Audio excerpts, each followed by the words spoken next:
मित्रांनो, देशात अनेक ठिकाणी एक्सप्रेसवेची कामे वेगाने सुरू आहेत. आनंदाची गोष्ट म्हणजे एक्सप्रेसवेच्या शर्यतीत महाराष्ट्र आघाडीवर असल्याचे पाहायला मिळत आहे.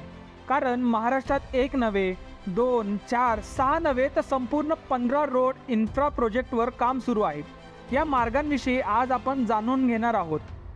तर व्हिडिओमध्ये पुढे वळण्याच्या आधी तुमच्यापैकी 97% लोकांनी चॅनलला अजूनही सबस्क्राईब केलेले नाही आहे. तर मित्रांनो, चॅनलला सबस्क्राईब करा आणि आपण वळूयात महामार्गांकडे. जालना नांदेड समृद्धी एक्सप्रेसवे कनेक्टरच्या बांधकामासाठी निविदा मागवण्यात आल्या आहेत.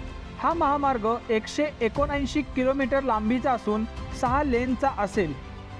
नागपूर गोवा शक्तीपीठ द्रुतगती मार्गाच्या तपशीलवार प्रकल्प अहवालासाठी जमिनीचे सर्वेक्षण सुरू आहे. हा द्रुतगती मार्ग 760 किमी लांबीचा असून 6 लेनचा आहे. चिर्ले पत्रादेवी कोकण द्रुतगती मार्ग 500 किलोमीटर लांबीचा असून 6 लेनचा प्रकल्पही जमिनीच्या सर्वेक्षणाखाली आहे. पुणे छत्रपती संभाजीनगर द्रुतगती महामार्गाची लांबी 225 किलोमीटर असून हा महामार्ग 6 लेनचा आहे. पुणे छत्रपती संभाजीनगर द्रुतगती मार्गासाठी भूसंपादन सुरू असून लवकरच निविदा काढण्यात येईल.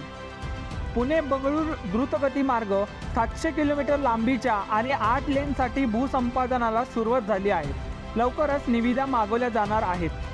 Virar Alibag multi model corridor हा 126 किलोमीटर लांबीसह 14 लेनचा आहे.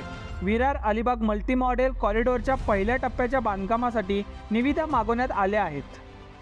पुणे आउटर रिंग रोड 173 किलोमीटरचा 6 ते 8 लेनचा आहे. या रिंग रोडच्या बांधकामासाठी निविदा मागवण्यात आल्या आहेत.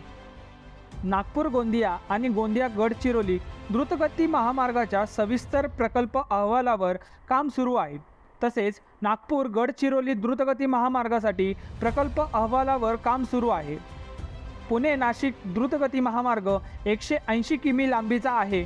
6 लेनच्या DPRसाठी जमिनीचे सर्वेक्षण सुरू आहे. Surat Chennai economic corridor 400 kilometre लांबीचा आणि 6 लेनचा आहे. या संदर्भात राज्यात भूसंपादनाचे काम सुरू आहे. काही भागांसाठी निविदा मागवण्यात आल्या आहेत.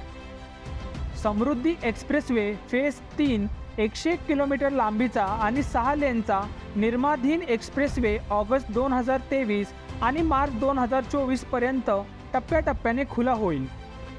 दिल्ली मुंबई द्रुतगती मार्ग महाराष्ट्रात तब्बल 170 किमी लांबीचा आहे. या महामार्गाची काम सुरू आहेत. नागपूर विजयवाडा द्रुतगती महामार्गासाठी राज्यात भूसंपादन सुरू आहे. तर मित्रांनो, या प्रस्तावित महामार्गांविषयी तुमचे काय विचार आहेत कमेंटमध्ये सांगायला विसरू नका.